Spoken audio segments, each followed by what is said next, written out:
हे साईनाथ महाराज के बेटा बेटी, हमारा 39वां अध्याय समाप्त हुआ। 40वें द्वार में हम पहुंच रहे। जो 39वें अध्याय की कथा पढ़ेगा उसके सारे काम सदेंगे, सारे कष्ट दूर होंगे, सारी वेदना दूर होगी, दंश पीड़ाएं दूर होगी, कोई जीवन में परेशानी नहीं जाने वाली, लक्ष्मी जी की कृपा होगी और आत्मज्ञान होगा। हमने पिछली कथा में ये बताया था कि शिरडी की जो द्वारका माई है, शिरडी की जो द्वारका है, वो विट्ठल रुक्माई का अंतःकरण, और उस अंतःकरण के संबंध में हमने उसका कारण भी बताया। द्वारका से श्री कृष्ण पंढरपुर पहुंचते हैं और मातृ और पितृ भक्ति के कारण पुंडलिक के घर जाते हैं और पुंडलिक को आशीर्वाद देते हैं और ईंट पर खड़े हो जाते हैं। इस कथा को हमने बताया है। और वही ईंट बहुत ही रहस्यात्मक ढंग से, जैसा कि मैंने आपसे कहा कि शिरडी की द्वारका विट्ठल रुक्माई का अंतःकरण है, वह ईंट का भी रहस्य है। साईनाथ महाराज ने ईंट को ही अपना सिरहाना बनाया। उसका मैंने कारण भी बताया आपको। वो बहुत रहस्यमय ढंग से वो ईंट साईनाथ महाराज के पास कैसी पहुंचती, इस कथा को बताया है मैंने। गोपाल राव देशमुख जो उनके गुरु थे, शिवाजी महाराज के बाद उनके दायित्व को जो संभाल रहे थे, आकाशवाणी के कारण 5 वर्ष की उम्र में ब्राह्मण परिवार में जन्मे इस बालक को गोपाल राव देशमुख ने गोद ले लिया। इस कथा को मैंने 2-3 बार बताया है, बहुत रहस्यात्मक ढंग से बताया। उन कथा को जरूर ध्यान दीजिए। कल्याण सुनिश्चित है और ईश्वर जो इन कथाओं को सुनता है, ईश्वर वहाँ पर सदैव विराजमान रहते हैं। सदगुरु की कृपा तो रहती ही है, इसके बाद ईश्वर की और 33 कोटि देवता भी वहाँ पर विराजमान रहते हैं। ऐसी बाबा की करुणा। 5 साल की उम्र में गोद लिए बालक को चातुर्मास के लिए गोपाल राव देशमुख उन्हें जंगल ले जाते और उनके प्रेम को देखकर गोपाल राव देशमुख के अन्य शिष्य ईर्ष्या से जलते रहते।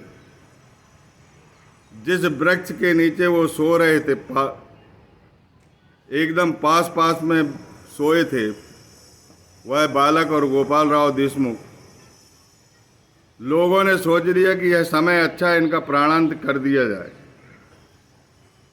और वो शिष्य की पोशाक जो है मुस्लिम जैसी थी, इस कारण भी ज़्यादा ईर्ष्या करते थे। उन्होंने ईंट का प्रहार किया, उस बालक के सर पर प्रहार किया, लेकिन वो बालक के सर पर न लग के उनके गुरु के सर पर लग गई, क्योंकि गुरु माता शिष्य के कष्ट को हर लेती। ये उदाहरण, जब बालक को पता लग जाता है कि मेरे गुरुदेव का सर जो है लहूलुहान है, तो वो अपनी कफनी खोलता है माथे से और उस लहू को पोंछता है और प्रेम पूर्वक कहता है, रुदन करते हुए कहता है, आंसू बहाते हुए कहता है कि तुम अपने शिष्यों के साथ रहिए और मैं आपसे दूर रहना चाहता हूँ। इस तरह का कष्ट जो है मुझे बर्दाश्त नहीं होता। जिन शिष्यों से आपका पहले से प्रेम है, उनसे प्रेम करते रहिए, उनसे प्रेम बरकरार रखिए। मैं भी आपके चरणों में रहूँगा। दूर रह के भी सदगुरु की भक्ति की जा सकती है, सदगुरु से प्रेम किया जा सकता है। आप मेरे गुरु हैं, मेरा कहना मान लीजिए। लेकिन गोपाल राव देशमुख ने उसके दोनों आंखों के गिरते हुए आंसू को पोंछा और अपने हृदय से लगा लिया और गोद में लेने के बाद गोदावरी के तट पर गए। और गोदावरी के तट पर जाने के बाद अपनी सारी शक्तियां उसे हस्तांतरित कर दी। इतने में ये होता है कि जो बालक ईंट से प्रहार करता है, ईर्ष्या बस उसकी मृत्यु हो जाती है। उस बालक को वो शिष्य लेकर वहीं पर पहुंच जाते गोदावरी तट पर और गोपाल राव देशमुख से प्रार्थना करने लगते हैं कि इसका जीवन बचा लीजिए, हमसे गलती हो गई है और हमने ईर्षा बस, द्वैत भाव बस इस बालक के सर पर प्रहार किया था जो आपके सर पर लग गई, और आपने ही इसे बचा लिया। एक सच्चे सद्गुरु शिष्य को बचाता है, ये जानकारी हमें लग गई और हमें बेहद पश्चाताप है। इस बालक पर कृपा कीजिए, इसे जीवित कर दीजिए। तब गोपाल राव देशमुख ने कहा कि अब मेरे पास कोई शक्तियां नहीं बची है, जो कुछ शक्ति थी मैंने सब इस बालक को हस्तांतरित कर दी है, शक्तिपात कर दिया है। अब ये बालक चाहे तो आपकी मदद कर सकता है और ना चाहे तो मैं इसके लिए कुछ नहीं कर सकता। जो कुछ विनती करना है इस बालक से विनती कर ली। बालक को दया आई, गुरु के चरणों से धूल उठाई और उस धूल को उसके माथे पे लगा दी जिसकी मृत्यु हुई। वह तुरंत जीवित हो जाता है। आश्चर्य, महान आश्चर्य। सब देखकर अचंभित हो जाते हैं और उसी समय गोपाल राव देशमुख अपने प्राण त्याग देते हैं, अपनी देह त्याग देते हैं। गोदावरी के तट बड़े सुंदर हैं, जहाँ श्री रामचंद्र जी आए थे। गोदावरी के तट जो है वो तीर्थ से सुशोभित है और महाराष्ट्र में गोदावरी को गंगा कहा जाता है। उस तट पर ऐसा कहा जाता है कि सब ने मिलकर उनके जो शव की अंतिम यात्रा में सब शामिल हुए और उस शव को ऐसा कहा जाता है कि शिरडी में नीम के पेड़ के नीचे समाधिस्थ किया। साईनाथ महाराज स्वयं कहते हैं कि ये मेरे गुरु का स्थान है। यहाँ के चरण जो है बहुत पतित और बहुत पुरातन और पावन है। पतित गलत बोल दिया, अति पुनीत है। और जो इन चरणों पर विश्वास रखता है उनको आजीवन कोई कष्ट नहीं होता। और उस ईंट को वह बालक अपनी झोली में रख लेता है। जहाँ उन्हें समाधिस्थ किया जाता है वहीं वही ईंट को भी रखता है और 4 दिए जलाकर 12 वर्ष तप करता है। उसके प्रेम आंसू गिरते हैं। वही उनका आध्यात्मिक केंद्र है, वही उनके सद्गुरु की पाठशाला है, जिसके कारण उन्हें ब्रह्म ज्ञान हो जाता है और साधना इतनी परिपक्व हो जाती है कि उनके आंसू जो है नीम के पेड़ की कंदराओं से स्पर्श करते हैं और वह झाड़ की पत्ती सुधा श्रवण करने लगती। जो पूर्ण विश्वास करता है और जिसे भाग्य से वह पत्ती मिलती है तो वह अमृत की वर्षा करती है, मीठी लगती है और सारे रोग का निदान करती है। इस ईंट का एक और रहस्य ये भी है कि यह ईंट विट्ठल के चरणों के नीचे है। साईनाथ महाराज जो है वो विट्ठल से बहुत अधिक प्रेम करते थे और पूरा समूचा महाराष्ट्र जिन पर भी विट्ठल की कृपा हुई है उनका आध्यात्मिक केंद्र शिरडी द्वारका बनी। और बाबा ने भगवान कृष्ण के उपदेश जो अर्जुन को दिए थे उसका परिपालन आत्मज्ञानी सद्गुरु के रूप में सद्वस्तु से सभी भक्तों को और शिष्यों को अवगत कराया और आध्यात्मिक उन्नति उनने की। ऐसे हैं साईनाथ महाराज जो भगवान श्री कृष्ण से बेहद प्रेम करते हैं। विट्ठल रुक्माई की दया के कारण शिरडी सबसे नज़दीक है और उन्हें द्वारका बनाया है। और भगवान कृष्ण के जो भक्त हैं जैसे रसखान हैं, वाजिद अली हैं और जो निजामुद्दीन साहब हैं, उनको भगवान श्री कृष्ण सपने में आए थे। और आपको बड़ी विशेष बात बता देता हूँ कि ताजुद्दीन महाराज ने जिस दिन देह त्यागे थे उस दिन राधा कृष्ण के आँखों से, मूर्ति की आँखों से आंसू गिरे हैं। सभी प्रकार के पेपरों में इसे छापा गया। इतिहास साक्षी। भगवान की नज़रों में कोई भेदभाव नहीं होता।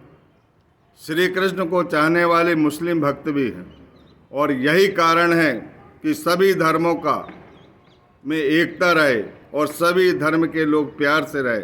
इसीलिए विट्ठल रखुमाई के अंतःकरण ने शिरडी को द्वारका बनाया। बोलिए सच्चिदानंद सद्गुरु साईनाथ महाराज की जय। इसके बाद हम 40वें अध्याय में प्रवेश कर रहे हैं। द्वारका माई के 40वें उपद्वार में आ गए हैं। कुल 52 उपद्वार हैं। हम नज़दीक जा रहे हैं, आत्मज्ञान की ओर बढ़ रहे हैं। और ये जो अंतिम पड़ाव है, 12 अध्याय हैं। ये 12 अध्याय जो है आपको ईश्वर के दर्शन कराएंगे और आपके सपने में साईनाथ महाराज जरूर आएंगे। इन कथाओं को प्रेम पूर्वक भक्ति पूर्वक सुनना है, और जिस देवता के भी आप दर्शन करना चाहते हैं, सदगुरु उसके दर्शन कराने के लिए समर्थ है। और साईनाथ महाराज का ऐसा वैशिष्ट है कि जैसा जिसके मन का भाव रहता है, उसी भाव में उतरकर उनके देवता के दर्शन कराते हैं। बीबी देव जो न्यायाधीश थे डहाणू में, ठाणा जिला में, मुंबई में, उनकी माता ने 25-30 उपवास रखे थे। उसका उद्यापन होना था, और वो अपने उद्यापन में साईनाथ महाराज को बुलाना चाहते थे। और इसी भावना से अभिभूत होकर उन्होंने एक पत्र लिख दिया। बापू साहब जोग जो उनके पुजारी थे, शिरडी पत्र लिख दिया। साईनाथ महाराज ने पत्र में लिखी हुई बातों को कहा, और उसके पहले ही वो कहने लगे कि जो प्रेम पूर्वक मेरे नाम का स्मरण करता, मेरा चिंतन करता, मेरा मनन करता, मेरा ध्यान करता, जो मुझे चाहता है, प्रेम पूर्वक बुलाता है, मुझे जाने आने के लिए साधन नहीं चाहिए, मैं अविलंब वहाँ प्रकट हो जाता हूँ और उनके निमंत्रण को स्वीकार करता हूँ। किसी न किसी रूप में अवश्य पहुँचता हूँ। बापू साहब जो कहने लगे कि जो आप कह रहे हैं वही पत्र में लिखा है। तब बाबा कहने लगे कि उन्हें प्रेम पूर्वक लिख दो कि मैं जरूर आऊँगा। उन्होंने लिखा था कि आपके बिना यह उद्यापन का उत्सव जो है अधूरा रह जाएगा। साईनाथ महाराज उद्यापन के 1 माह पूर्व ही ठाणे चले जाते और सीधे स्टेशन मास्टर के पास पहुंचते। ऊंचे पूरे बंगाली पोशाक में एक बंगाली सन्यासी के रूप में वहां जाते हैं, और स्टेशन मास्टर से चर्चा करते हैं कि मुझे चंदा चाहिए।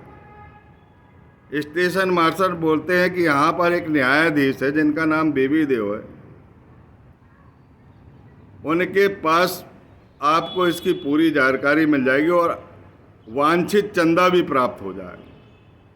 उसी समय बीबी देव आ जाते हैं और उनसे चर्चा करते हैं स्टेशन में खड़े खड़े।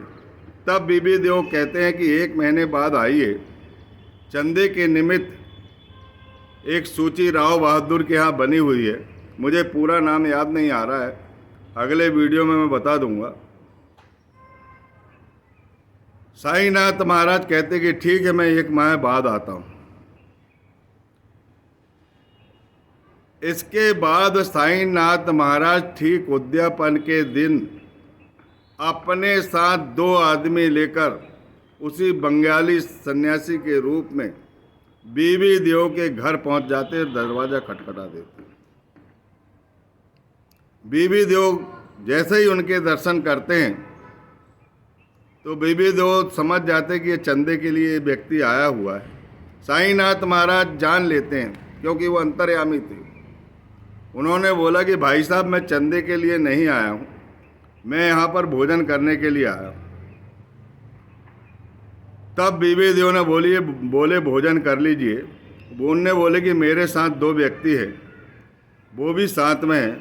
तब बीबी देव ने बोला कि भोजन के लिए अभी 1 घंटे का वक्त है, आप यहीं रहिए, मैं बुला लेता हूँ। बोले नहीं, हम ठीक समय पर भोजन के लिए उपस्थित हो जाएंगे। और वो ठीक समय पर उपस्थित हो गए।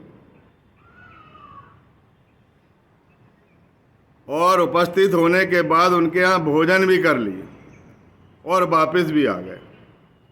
फिर बीबी देव का पत्र बापू साहब जोग को मिलता है कि साईनाथ महाराज जो कुछ कहते हैं वो अपना वचन पूरा नहीं करते, उलाहना देने लगते हैं। वो कहते हैं कि जो बुलाता है उनके घर वो नहीं आते थे, क्योंकि वो रुई रहा था और नीमगांव के अलावा कहीं नहीं गए, तो यहाँ कैसे आ सकते थे। लेकिन फिर भी उनके लिए कोई असंभव चीज़ नहीं थी, पर वो हमारे घर नहीं आए। बाबा ने प्रेम पूर्वक लिख दिया कि मैं उद्यापन के 1 माह पूर्व भी गया था चंदा लेने के लिए, और ठीक उद्यापन के दिन भी गया था। और उस दिन आपने सोचा था कि ये चंदा लेने आया है, और मैंने बोला कि महाशय मैं चंदा लेने के लिए नहीं आया हूँ, मैं आपके यहाँ भोजन करने के लिए आया हूँ। तब भी आपको जानकारी नहीं लगी कि यह व्यक्ति कौन है, और आप जिसका इंतज़ार कर रहे थे वह इंतज़ार तो आप करते ही रहेगा, लेकिन जिनको आपने बुलाया था उनने अपना वचन पूरा करे और खाना खा के आपके घर से चले गए। साईनाथ महाराज कहते हैं कि जो मुझे प्रेम पूर्वक वचन देता है, मैं अपना सर्वस्व निछावर करके उस कार्य को पूर्ण करता हूँ। और साईनाथ महाराज ने उस कार्य को पूर्ण किया। और जब पत्र बीबी देव को मिला तो उनकी आंखों से टप टप करके आंसू गिरने लगे, उनकी कमीज को गीला करने लगे। साईनाथ महाराज के प्रति उनकी भक्ति और प्रेम, पश्चाताप सहित उनके आंसू गिरने लगे और उनकी कमीज को गीला करने लगे। एक न्यायाधीश, उच्च रैंक, फर्स्ट क्लास ऑफिसर, जिसकी कमीज पश्चाताप के आंसू से गीली हो गई, और वो शिरडी में जाकर साईनाथ के महाराज के चरणों पर गिर जाते और अपने गलती का और नहीं पहचानने का पश्चाताप उन करने लगते। तो साईनाथ महाराज कहते कि कर्ता बनने की कोशिश नहीं करो, निरंतर अपने सदगुरु का ध्यान करते रहो। तन मन धन पंच प्राण पंच इंद्रिया सहित उनके चरणों को नमन करो, वो तुम्हें ज्ञान देंगे। जो भगवान श्री कृष्ण ने भगवत गीता में अर्जुन को कहा है, वही परिपालन तो शिरडी में हुआ है। बोलिए सच्चिदानंद सदगुरु साईनाथ महाराज की जय। इसके बाद हेमांत पत जी की कथा आएगी, जो हमारे मार्गदर्शक है। बहुत ही स्पेशल और बहुत मार्मिक कथा है, जिसे आपको ध्यानपूर्वक सुनना है। सभी कथाएं प्रेम पूर्वक सुनिए। जिस घर में जिस समय ये कथा आप सुनेंगे, उसी समय संकट का हरण होगा, दंश पीड़ा का हरण होगा। बोलिए सच्चिदानंद सदगुरु साईनाथ महाराज की जय।